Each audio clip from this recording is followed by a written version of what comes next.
हम जब हेल्दी रहने की बात करते हैं या फिर फिट रहने की बात करते हैं तो हम तीन चीजों के ऊपर मेन फोकस करते हैं: एक्सरसाइज, डाइट और रेस्ट। ये तीनों ही चीजें बहुत ज्यादा इंपॉर्टेंट होती हैं जब हम हेल्दी रहना चाहते हैं, फिट रहना चाहते हैं। ये हमारी बॉडी की हेल्थ के लिए भी बहुत ज्यादा जरूरी होती है और हमारी माइंड की हेल्थ के लिए भी बहुत ज्यादा जरूरी होती है। अगर हम इन तीनों चीजों को बैलेंस करके नहीं चलते तो हम कभी भी बहुत हेल्दी नहीं रह सकते, कोई ना कोई हमें हेल्थ प्रॉब्लम हो ही जाती है। सो ये तीनों ही चीजें इंपॉर्टेंट होती है, लेकिन इन तीनों में से सबसे ज्यादा जो माना जाता है कि हेल्थ को, आपको अगर हेल्दी रहना है तो उसमें डाइट सबसे ज्यादा रोल प्ले करती है। आपकी हेल्दी डाइट जो होती है वो सबसे ज्यादा रोल प्ले करती है। 60 से 70% मानते हैं कि डाइट का रोल प्ले होता है आपको हेल्दी रखने के लिए।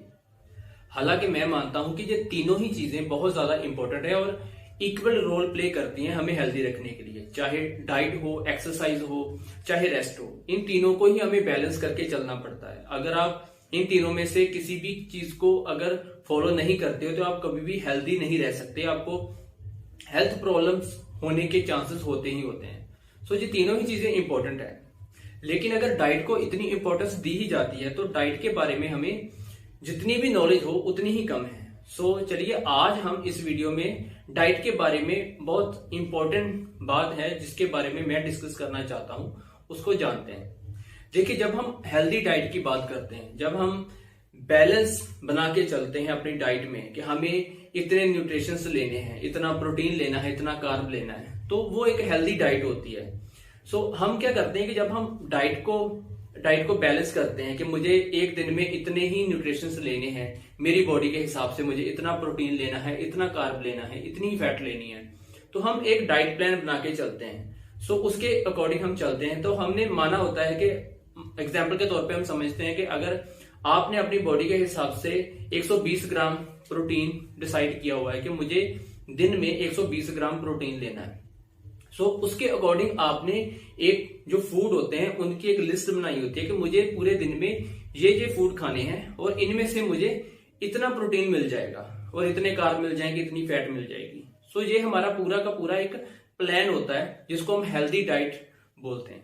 मैं यहाँ पे कहना ये चाहता हूं कि हम कभी भी अपनी डाइट को और अपने न्यूट्रिशंस को कभी ट्रैक कर सकते हैं, 100% ट्रैक कर सकते हैं कि हमने एक दिन में कितने न्यूट्रिशंस लिए।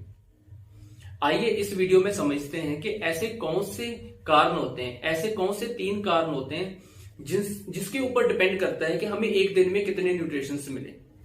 देखिए, एक चीज तो फाइनल है कि हमें जो भी न्यूट्रिशंस मिलने वाले हैं वो हमें फूड से मिलने वाले हैं, चाहे वो वेजिटेरियन हो चाहे वो नॉन वेजिटेरियन हो, हमें न्यूट्रिशंस तो फूड से ही मिलेंगे। लेकिन मैं यहाँ पे कहना ये चाहता हूं कि हमें कभी भी कोई भी फिक्स ऐसा कोई नंबर नहीं होता है कि हमें इतने ही न्यूट्रिशंस मिलने वाले हैं फूड से। देखिए, अगर आप गूगल के ऊपर सर्च करोगे कि फूड के अंदर कितने न्यूट्रिशंस होते हैं तो उसकी लिस्ट आ जाएगी। आप किसी भी फूड को सर्च कर लो, चाहे आप एप्पल को सर्च कर लो, एग को सर्च कर लो, किसी भी फूड को सर्च कर लो, उसकी लिस्ट आ जाएगी कि इसमें इतने न्यूट्रिशंस होते हैं, इतने कार्ब है, इतनी फैट है, सब कुछ आ जाएगा। लेकिन वो सिर्फ एक एस्टिमेट होता है, कभी भी एक फिक्स नंबर नहीं होता है कि आपको उतने ही न्यूट्रिशंस मिलने वाले हैं हर बार। देखिए, एग्जांपल से समझते हैं। आप 2 एप्पल लीजिए, आप एक एप्पल आपने खाया जिसमें बहुत ज्यादा मीठा था, वो एप्पल खाने में बहुत ज्यादा मीठा था, और दूसरा एप्पल खाया जो खाने में बहुत ज्यादा मीठा नहीं था।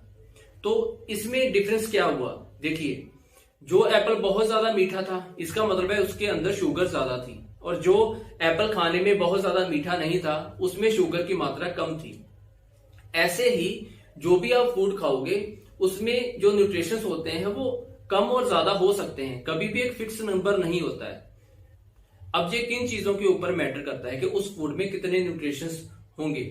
देखिए, ये बहुत सारी चीजों के ऊपर मैटर करेगा। पहली चीज कि जो भी फूड है, चाहे एप्पल है, जिस एप्पल को आप खा रहे हो उस एप्पल को, उसके जो सही मौसम होता है एप्पल की खेती करने का, वो सही मौसम में उसकी खेती की गई थी या नहीं, उसके ऊपर भी मैटर करेगा। उसको सही से पानी मिला या नहीं, उसकी जो केयर है, जो देखभाल करनी थी, वो सही से हुई है या नहीं। और ये इस चीज के ऊपर भी मैटर करेगा कि आप जो एप्पल खा रहे हो वो कितना फ्रेश है। अगर तो एप्पल फ्रेश है तो उसमें न्यूट्रिशन ज्यादा होंगे, अगर एप्पल थोड़ा पुराना हो गया है तो वो थोड़ा खराब भी हो जाएगा और उसमें जो न्यूट्रिशंस हैं वो भी कम हो जाएंगे। सो पहली चीज तो ये होगी कि हमें कभी भी फूड से एक फिक्स नंबर नहीं है कि हमें इतने ही न्यूट्रिशंस मिलने वाले हैं। बहुत सारी चीजों के ऊपर वेरी करता है कि उसमें कितने न्यूट्रिशंस हैं। अब हमें एक चीज तो क्लियर है कि हमें फूड से कभी भी एक नंबर जो है कि हमें इतने ही न्यूट्रिशंस मिलने वाले हैं, वो कभी ऐसा नहीं होगा। वो या तो कभी ज्यादा हो सकते हैं न्यूट्रिशन या फिर कम भी हो सकते हैं, ये वेरी करता रहेगा। अब हम दूसरी चीज को समझते हैं। देखिए, जो भी फूड होता है उसको हम जितना ज्यादा प्रोसेस करेंगे उससे भी उसके न्यूट्रिशंस के ऊपर फर्क पड़ेगा।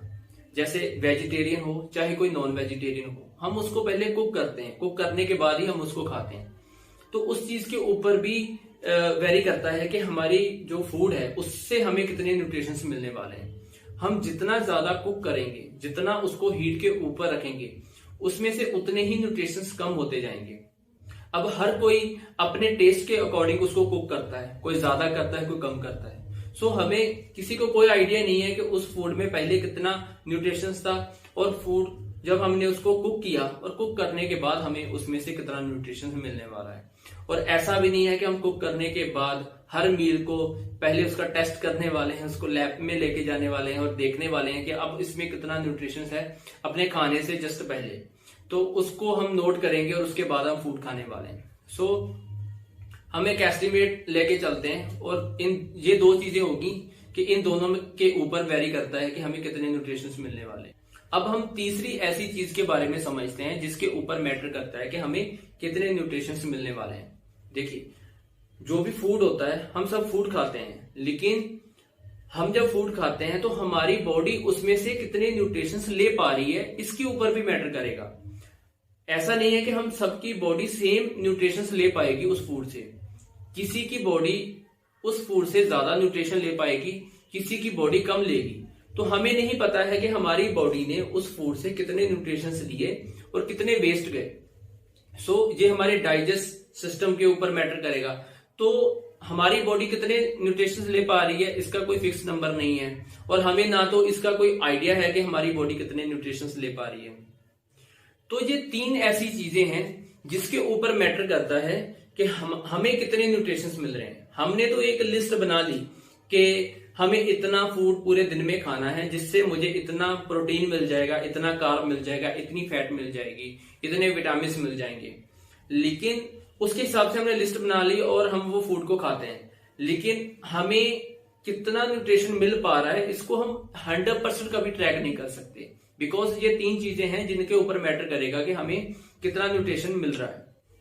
इसीलिए हमें डाइट के ऊपर ध्यान देने की बहुत ज्यादा जरूरत है। बिकॉज अगर हम डाइट को बहुत ज्यादा मैनेज करके भी चलते हैं, हम उसको ट्रैक करके भी चलते हैं, नाप तोल के भी खाते हैं, तब भी हम अपनी जो न्यूट्रिशंस हैं, जो नीड्स हैं, उनको 100% कभी ट्रैक नहीं कर सकते।